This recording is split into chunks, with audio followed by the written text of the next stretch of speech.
Stephen here for Bland Designs, and this is whatever video number 4, and I just finished this quilt.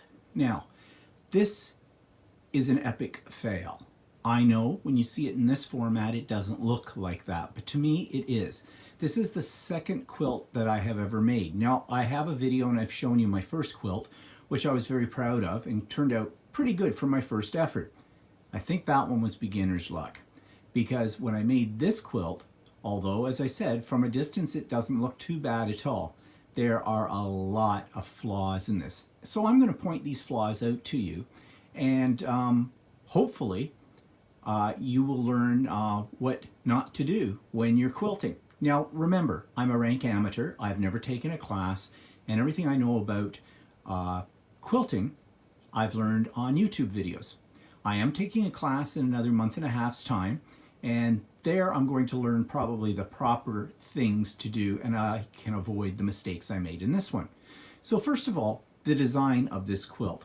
Well, the center section of this, and I'll try to get a little closer, this section was actually supposed to be a placemat. That's what I originally designed it for, and what I wanted to do was to learn how to do these little squares, these blocks, which I did learn, and they turned out okay. Color combination could have been more of a contrast so that the little arrows would have shown up better. But when I put this together, and I was not doing this from a pattern, it wasn't the right dimensions for a placemat. So I thought, well, I'll add rented lips here.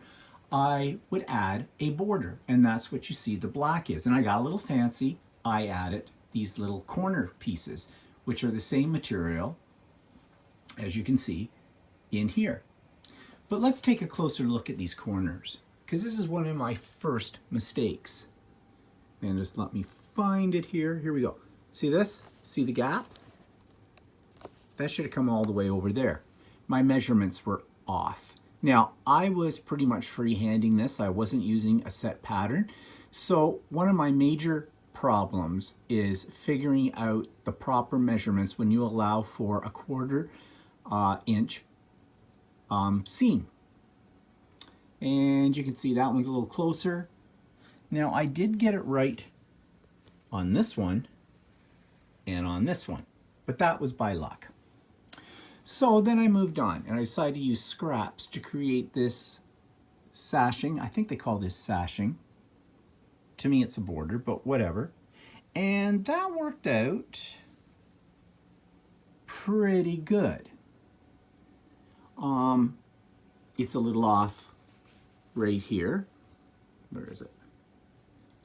See, this is not, these seams are not matching up here. So one of the things is, when you put it together, make sure you match up your seams properly.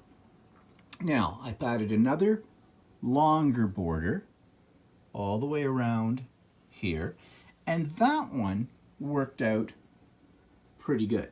Everything's pretty much even on that. So I was pressing my luck though when I came up to here. See, that block is not in alignment. And we go down, and we go down.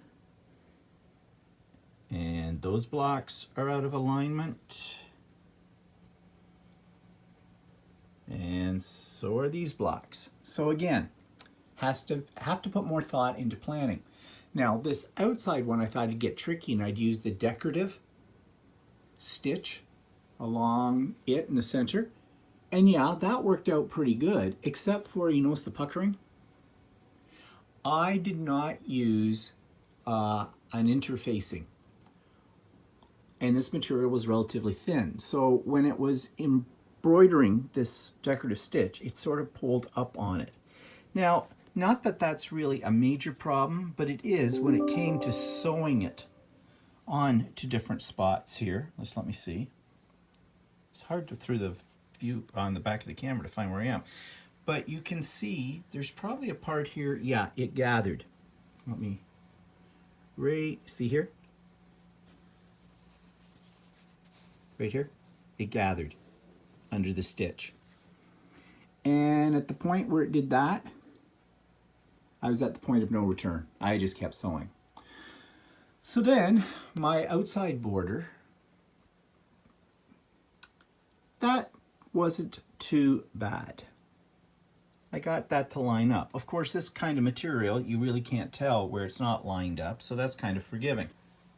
Now, then I went to the quilting. Okay. I used a light gray thread.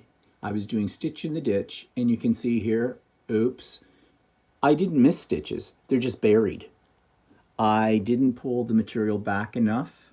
The batting that I've used is pieces of batting. I don't think I would do that again because I think it made the batting uneven in some parts, and I think that's why I may have had some of the problems with the stitching in the ditch. Other times it was just me. I wasn't very straight. You see here, look, you can see the stitching, and it's irregular. It's not straight at all. And then the biggest disaster of them all was the binding. First of all, I didn't make the binding long enough, and I had to piece it together when I got to the end to join it. Now, you can't really see it, but if you look here, you will see these double stitches. Yeah, that's where I had to piece it together. It wasn't a proper join. And that was just my fault. I didn't follow the instructions on the binding ruler properly. And so I tried to cover up as best I can. Of course, when I did that, well, see, it's very uneven, the sewing. It looks better actually on the back side than it does on this side. And of course, I pieced together the binding, and once again, I wasn't too equal. So the binding definitely looks pieced. So I don't think I would do that again. And here, look at this. Okay, I decided, I thought I'd be smart, and it wasn't smart. I thought before I put the binding on and squared the whole quilt up, I would go around with a stitch on the outside, figuring that would be covered up by the binding. No such luck. Was not covered up. The other thing that I didn't do was, I had read that you should, when you start doing quilting, you should put the needle down, bring it up, and pull on the needle thread so that you get the bobbin thread up to the surface. And that's a bit of a pain in the butt because you got to stop and do that every time. Well, I don't know if it's more of a pain of a butt than what happened. On the back side of this, I had all these little tails to clip. And I'm sure there are still some on the back here that I missed. Now here's the back. You can't really see the quilting very well in the back because the backing material is very, very busy. So maybe I should have used a darker thread. But then, if I'd used a darker thread so it would show up on this side, any of the mistakes I made on the other side would be even more obvious. So it's kind of a catch-22. However, on this side, my binding, for the most part, looks pretty straight. I made the binding bigger than what they usually call for. I made the binding 3.5 inches, my strips, as opposed to 2.5. I thought that would give me more wiggle room, and so instead of doing a 1/4 inch allowance all the way around, I did a 1/2 inch, and that might have been my mistake. Again, I'm having trouble with the measurements. So overall, although from a distance, this quilt doesn't look too bad for an amateur, only my second quilt, but it's all those little mistakes that are in it that, to me, make this an epic fail. But now I know what I shouldn't do when I work on my next quilt. So I share this with you so you can see, although, like I said, it looks good from a distance, there are definitely major flaws. And I hope you, in your quilting, if you're just starting out, don't make the same mistakes that I did.